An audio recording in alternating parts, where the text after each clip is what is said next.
Hi everyone, today we're talking about mistakes thrifters make according to the experts. I have made all of these mistakes and some of them more than once. One of them I had never even thought about before. So let's get into this and see if any of these resonate with you. How about shopping at the wrong time? When do experts say that we should be thrifting? Mondays and Tuesdays are the best days according to experts because a lot of people donate over the weekends, and this gives the staff at the thrift shop time to get the items priced and out on the shelves and replenished. So when is the worst times to go thrifting? If you guessed on the weekends, you would guess right. The weekends are bad not only because there's so many people out thrifting, the competition is high, and a lot of times the staff doesn't have time to restock the shelves because items are being sold so quickly on weekends. Now, if you're like myself though, and you work during the week, weekends are the only times you can thrift. And so you can still find great things, great buys to bring home when you're thrifting, even if you can't go on Mondays and Tuesdays. So the next one would be not taking those measurements before we leave home of those items we want to get. So an example I have for you is a couple years ago, I bought a vintage unframed print when I was thrifting, thinking it would be very easy to buy a picture frame for it. And then you get to the thrift shop and you're looking at all the frames and you're like, oh, here's a frame. I'm sure, even though I don't have that picture with me, that's probably about the right size. Well, I did that one time, brought the frame home, and I was totally off. It did not even come close. And I could have swore to you at the thrift shop that they would have worked perfect, but that was not the case. So take your measurements, write those down, have them on handy, either on your phone or in your bag, so you know exactly what the right size is, so you don't end up buying something and then not being able to use it.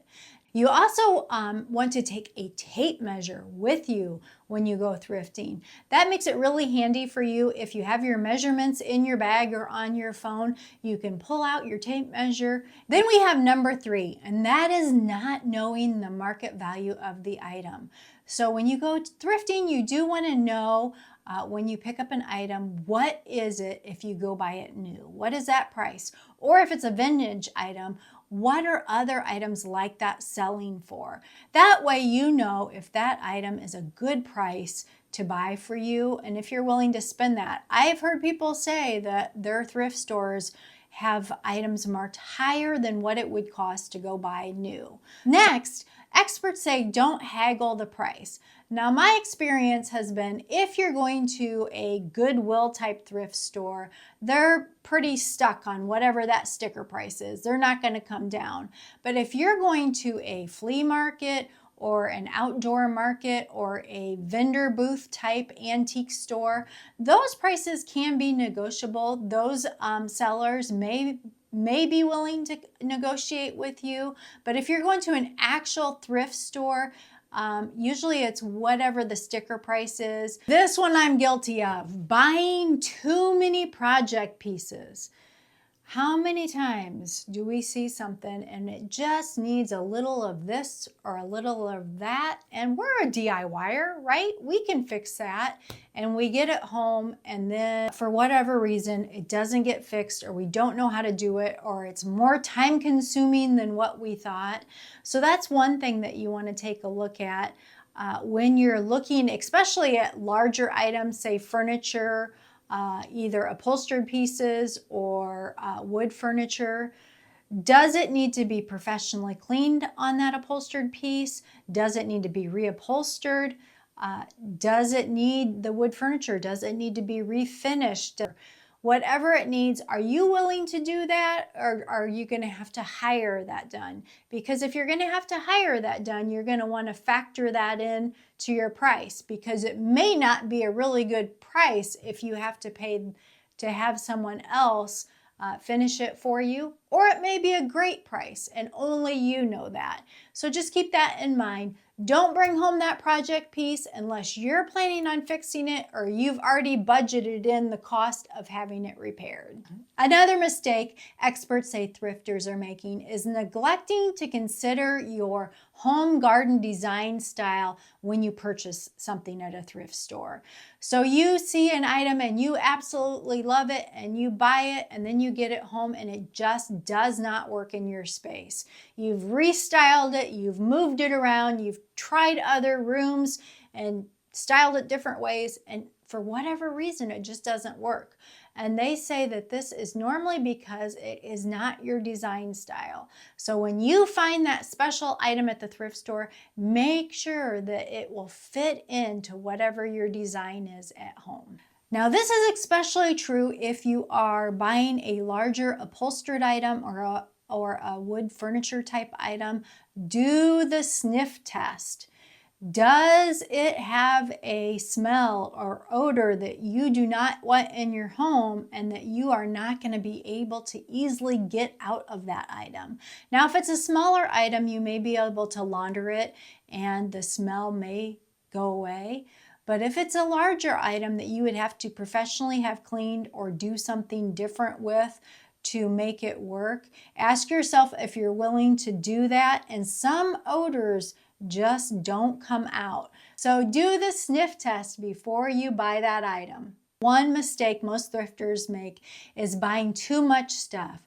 They highly recommend that you have a written list, either on your phone, on a piece of paper, or even a mental list would work if you don't want to write or carry it on your phone. What is it that you are actually looking for when you go out? That'll help keep you focused and help those impulsive purchases stay at bay.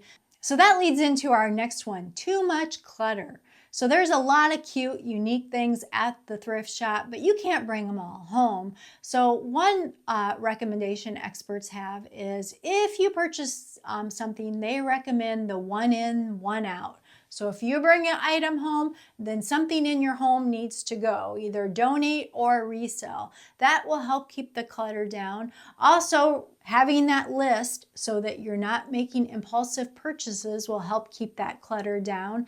Another thing I like to do is I have a box here at home, which is my donate box. So as I'm cleaning, as I'm going around, maybe I see something that I haven't used for a while, or I have something that I'm just tired of. Maybe I've had it for a few years. It goes in the donate box. And once the donate box gets full, then I take that to my local charity shop and donate it. So as you bring new things home, you can also put stuff in that donate box, and once it's full, it's an easy drop off. So do you have some tips or mistakes that you would recommend that we don't make? Put them in the comments below. Now this next one I do all the time. About 90% of my artwork and mirrors here in my house are thrifted, and experts say, bringing that artwork in immediately. And why not bring it in immediately?